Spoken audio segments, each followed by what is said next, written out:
আজ বৃহস্পতিবার 22শে জানুয়ারি ইলামবাজারে তৃণমূল কংগ্রেসের জনসভায় বক্তব্য রাখলেন WBSRDA চেয়ারম্যান অনুব্রত মণ্ডল। সভা মঞ্চ থেকে কেন্দ্রীয় সরকারের কড়া সমালোচনা করেন তিনি। এ ধরনের SIR করে কোনো লাভ হবে না। দিনমজুর খেটে খাওয়া মানুষদের লাইনে দাঁড় করিয়ে রাখার বিষয়ে প্রশ্ন তুলে তিনি বলেন, এতে লজ্জা লাগে নাকি?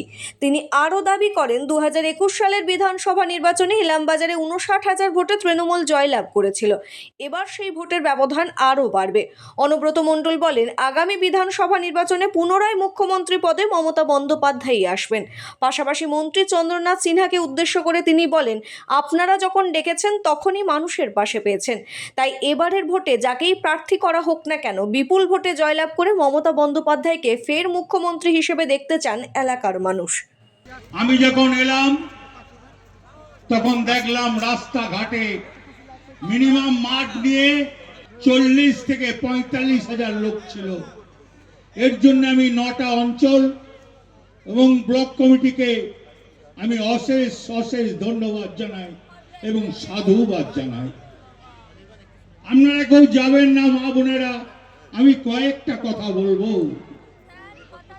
আজকে মমতা ব্যানার্জি আজ গোটা বাংলা আজকে দৌড়ে বেড়াচ্ছে সাধারণ মানুষের জন্য, খেটে খাওয়া মানুষের জন্য, দিন মজুরের জন্য, বেকার ছেলে মেয়েদের জন্য।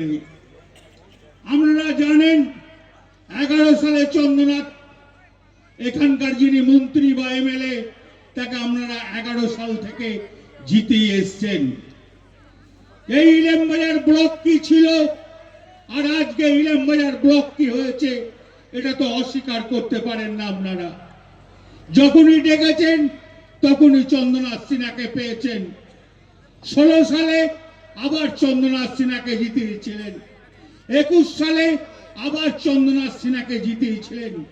তাতে ইলামবাজার ব্লকের নিশ্চয়ই লোকসান হয় নাই, আল্লাহ এবং ঈশ্বর আশীর্বাদ দিয়েছিল।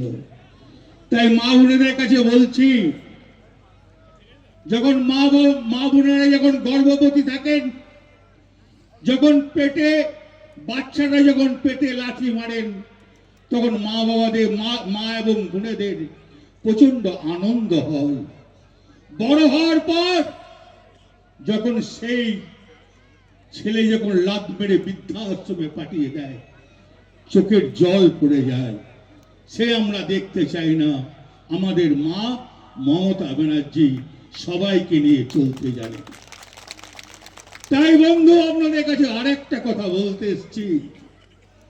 SR এর ব্যাপারে লজ্জা লাগে না? দিনমজুর খেটে খাওয়া মানুষকে তুমি লাইনে দাঁড় করাচ্ছ, 8টা থেকে গিয়ে লোকগুলো দাঁড়িয়ে থাকছে। কি জন্য করছো সব? কি কারণ তোমাদের? কি উদ্দেশ্য?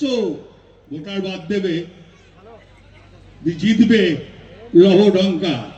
পারবে না, একবারই পারবে না। আর আমরা আঙুল চুষবো, তোমরা ভোটার বাদ দেবে আর আমরা আঙুল চুষবো। মমতা ব্যানার্জিকে হারাবার ক্ষমতা তোমাদের নাই। তোমরা যতই SR করো পারবে না। বিজেপি ভয় দেখিও না। অনেক ভয় দেখালে আবার ভয় দেখাছো, পারবে না।